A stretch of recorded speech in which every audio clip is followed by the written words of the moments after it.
Well, my father, in 1953, when my father was 26 years old, he became a made member of an organized crime family in New York City, which was run at that time by Albert Anastasia, who was known as the High Executioner. He was the head of Murders Incorporated. My father just got out of prison at the time, and he met my mother, and this was in 1953, and I was born the same year as my father becoming a made member. So I was pretty much born into that life. I was pretty much born into the mob.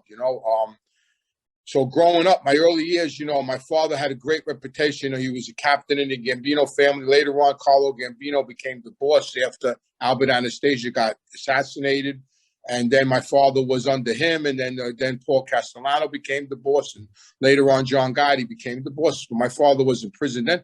And my father, so growing up, my father had this big reputation. I really didn't know what he was. I just knew that when I used to go with him, like he would take me, he always owned bars, my father, because that's where he hung out. That was like his office. Like people go to their office in Manhattan, my father went to the bar. That's where his office was. And he had this guy, Pacey, who was his partner in the bars because they used his liquor license.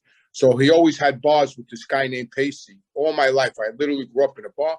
And I remember early on, I would go to these bars with him, and everybody would treat him with all this respect. And even though I was young, I felt it and I saw it. And they would like give me money, and I would like have the run of the place. And so I always knew he was kind of special, but I didn't know the reason. I didn't know the reason why.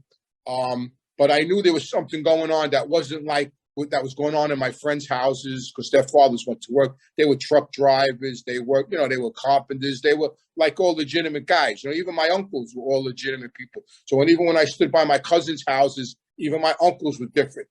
My father's own brothers were different. So, and my father, it was funny because, when you were a kid and you go to school, they ask, what your father does for a living, so they used to ask me that. And I was a kid, I was like 8, 9 years old. And I would ask him like, Dad, what do you do for a living? Because, we're having this thing in school tomorrow about, what our fathers do for a living.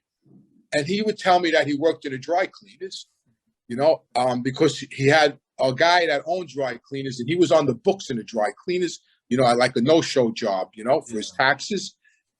And I knew at that young age, I knew that really wasn't true, but I didn't know what was true. And I ran with it, and I went to school, and that's what I would say. But inside, but I always knew that really wasn't what was going on, but I still didn't understand what was going on. And I would tell my teacher, my father works in the dry cleaners, knowing that it wasn't true, but I didn't know what the truth was.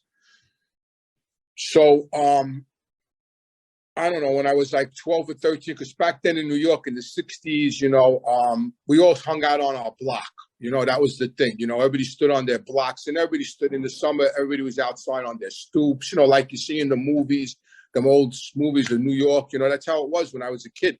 So I was always on my block. I played stickball on my block. I played everything on my block. But when I was 12 or 13, I started venturing off my block. Because now I'm older, and I'm venturing out into the neighborhood. And I used to hang out by this pizzeria. And my father knew at that time I was venturing out into the neighborhood. And that's when I found out who he was, or what he was. Not who he was, but what he was. Because I would go to this pizzeria when I was like 13. And when I would go to the corner, there would be older guys there. And they would see me, and I would hear them tell each other, like, that's Fat Andy's son. And that's when I started realizing what was going on. They would say, that's Fat Andy's son. And they would point me out to the other guys that were there, the older guys. And they started the older guys started sort of rubbing up against me, like being friendly to me to get like with my father, you know what I mean? Like they would take me in their cars, and, they would treat me special. But that was only just to get, maybe get an introduction to my father or whatever. So that was the beginning of my knowledge of who he was. And then through them older guys and through venturing out into the neighborhood, I found out he was a wise guy. And then I started understanding, I started getting little bits and pieces about the mafia. And then that's when he took me around to all the social clubs. That was the first time I ever met John Gotti, was when I was 13. Being now I was hanging out in the neighborhood. In my neighborhood, there was a lot of social clubs, and a lot of mob families had clubs in Ozone Park.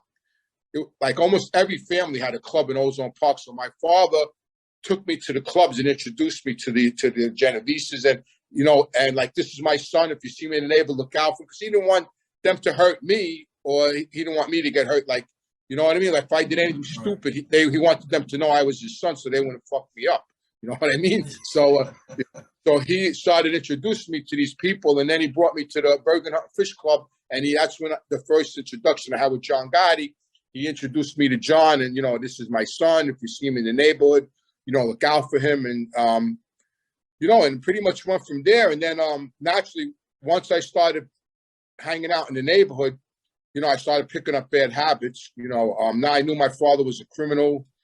Then there was a couple of articles about him in the newspaper, and I read them, and and I sort of started falling in love with that lifestyle, the respect. Like, I was Fat Andy's son. I started really losing my own identity at that point in time. That's the best way I could explain it, because I wanted to be him then. You know what I mean? I didn't want to be me no more.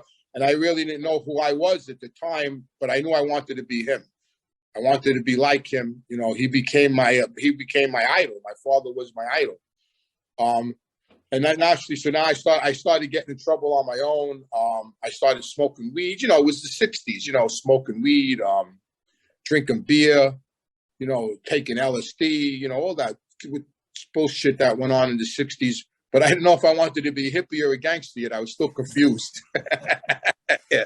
So, but you, with your identity, like, how did you, is that what you just kind of became? Because like you said, you wanted to be kind of like your dad, but at the same time, you still kind of wanted to find out who you were. But like, how did you maintain your own reputation? Did you try to, or did you just kind of follow in his light?